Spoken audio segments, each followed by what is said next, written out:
Good afternoon all. My name's Poulteney. I'm from Broadstone. I'm very aware that I'm all that stands between you and lunch, so I will take it out if you wish, but failing that we'll get you to lunch as soon as we can. Quickly, who on earth are Broadstone? We're part of BDO. We're the section that's directly regulated by the Financial Services Authority, so we basically provide independent and professional advice to corporate entities and individuals in any aspects of financial planning. And what I'm here today to talk to you about is pension auto-enrollment, and going through sort of hopefully 10 fairly straightforward steps. Do shout as I go along if nothing quite makes sense. But the first one may sound a bit daft. Are you aware of the arrival of compulsory contributory pensions in the UK? But surveys still suggest that there are some employers that surprisingly are not.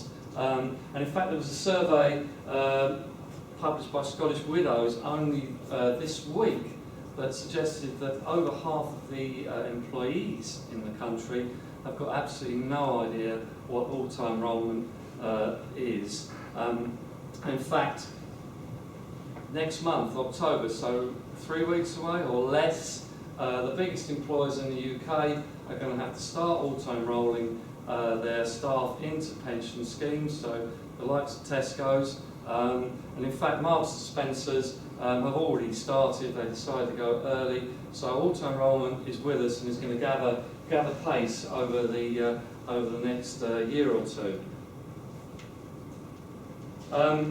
So, do you know when your organisation is going to be impacted? There is a lengthy list of what's called staging dates of when each employer has to have started auto-enrolling employees into a pension arrangement.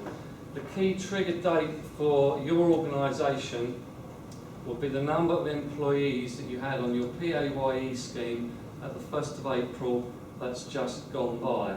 Okay, if you're not sure what that is, I have the list with me, so perhaps bend my ear afterwards.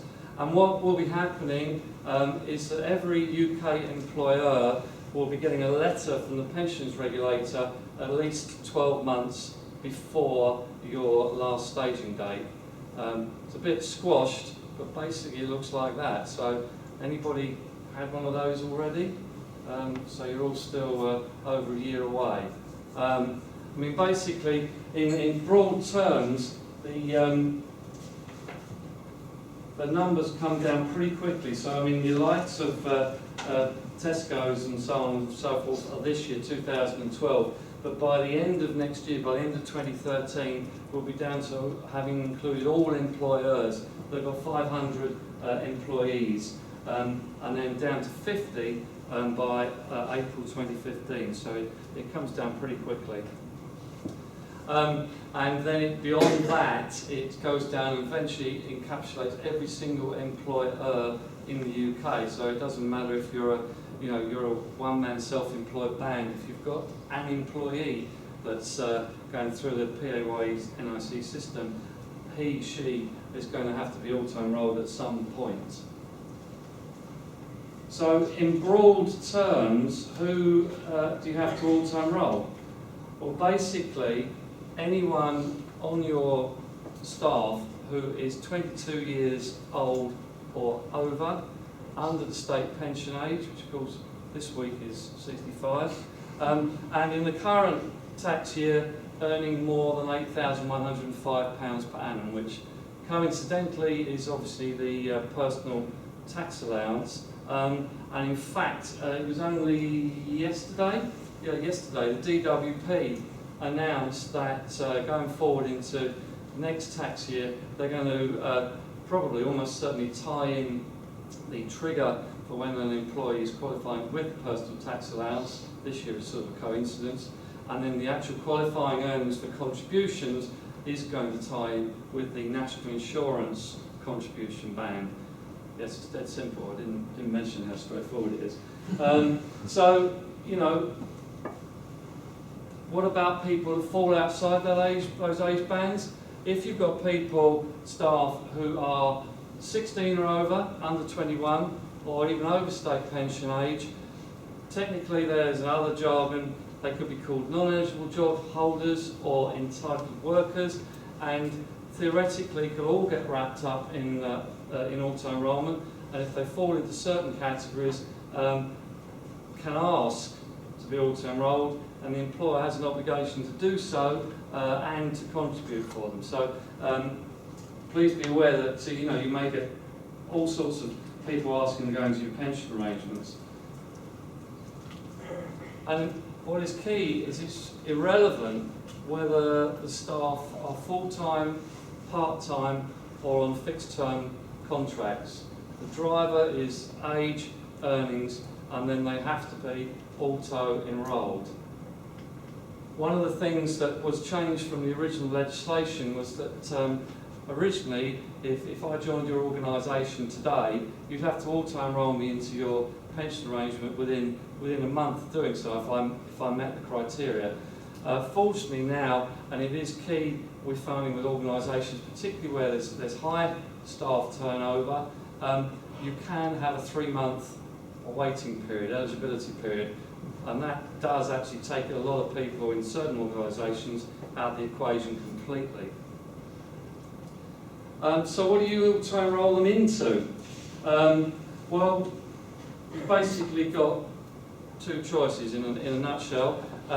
One for pensions industry is great for coming up with jargon. EQUIPS is a qualifying workplace pension scheme. So it is a scheme that is certified, meets certain standards, and would be the ABC Company Limited pension scheme into which you're auto-enrolling people. The alternative created by the state, although not a state pension scheme, is the National Employment Savings Trust, or NEST. NEST is basically a pretty vanilla scheme. Their mandate is to accept anybody. They can't turn anybody away. If an employer wants to enrol staff into NEST, they have a legal obligation to do so. One of the other things that have been changed in the legislation since it was first brought in 2008 is the different range of styles of contributions. This has become quite a minefield. The original legislation was broadly saying you were paying contributions on this band that broadly equates to national insurance contributions. You can still do that route, but a lot of organisations, a lot of employers said to the government that we do everything but everything on basic pay. So the government agreed, and you can now use basic pay as a route. The difference there is, of course, basic pay goes from £1 to effectively to infinity. So depending on how you're structured, you may find if you're trying to keep costs down to a minimum, in my experience that's what most employers are trying to do. Some staff may suit basic pay route, some staff may suit the banded earnings route in terms of keeping costs down to a minimum, and you can mix and match. You don't have to have the same basis across your entire workforce. Lunch is seeming more and more attractive now, isn't it? So, what are you going to do with the process? Once the scheme is set up, if it doesn't exist at the moment, or if you've got an existing arrangement which you want to adapt and certify, the thrust of it is it's got to be very streamlined. The whole ethos behind auto-enrolment is just that. I join your organisation, I don't have to fill out a lengthy application form, I've not got to pick what investment funds I want the money to go into. You're plonking me straight into your pension scheme, you're putting contributions straight into a nominated default fund, and it's only once I'm auto-enrolled that I have then got this option to opt out. So it's not total and absolute complete compulsion.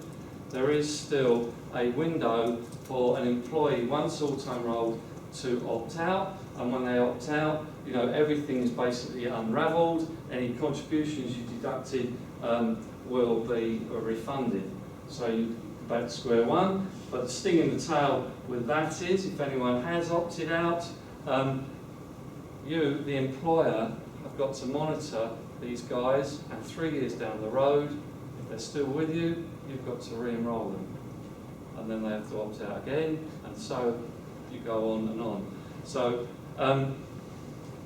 it's not only the costs in terms of contributions, and I mean in terms of contributions, the absolute minimum when you get to your staging date, when you've had your letter from the regulator, is 1% employer, 1% employee.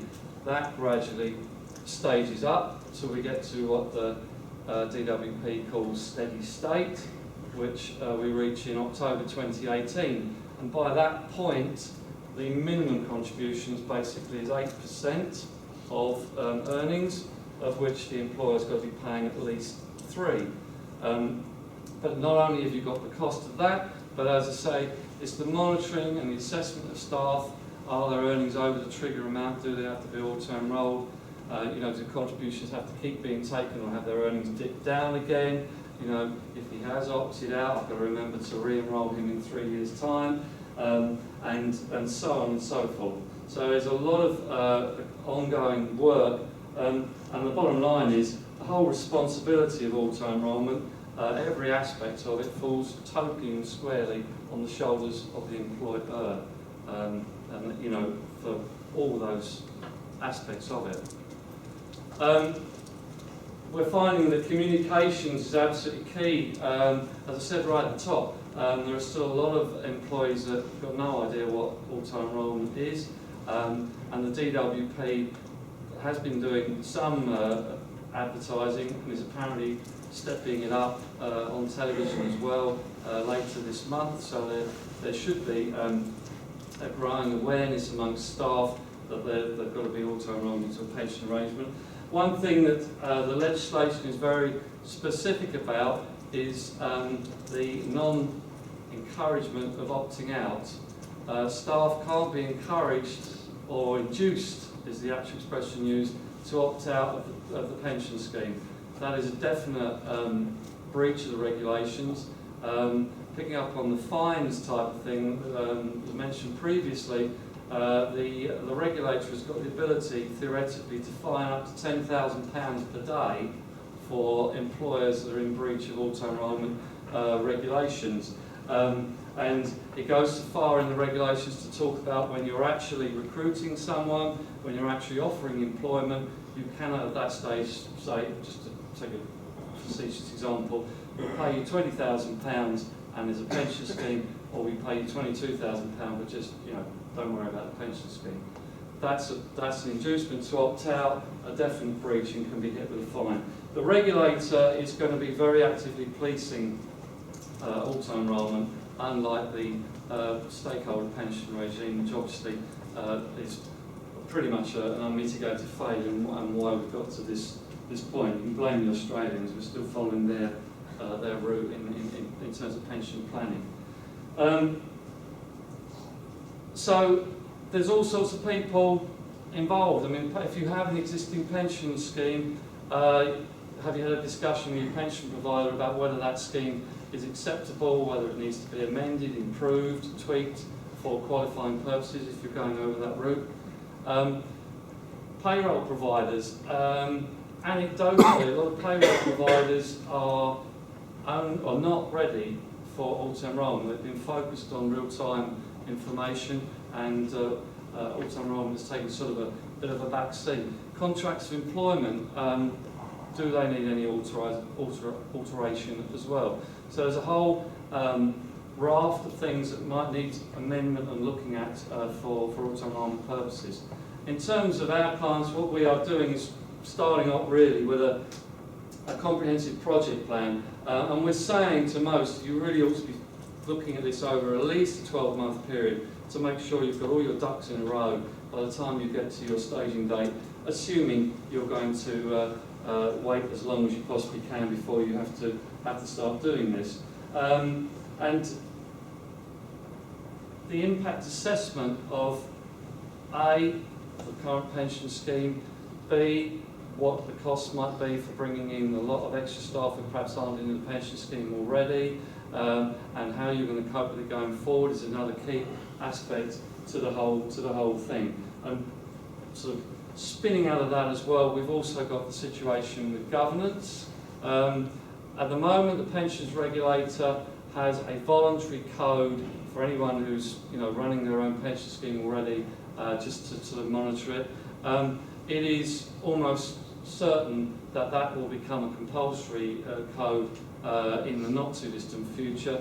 So we assist a great number of clients these days running a governance committee twice a year, just sort of kicking the tyres on the pension scheme, getting the pension provider to confirm they're keeping to their SLAs and that their investments are meeting requirements. And the regulators also, not surprising I suppose with pension schemes, very keen to make sure that retirements are being dealt with properly and adequately. So that's all the good news. I'd say quick commercial. That's my favourite quote from the pension minister. He survived the reshuffle, so he's still there. Yeah, and auto-enrollment is unstoppable, as I say.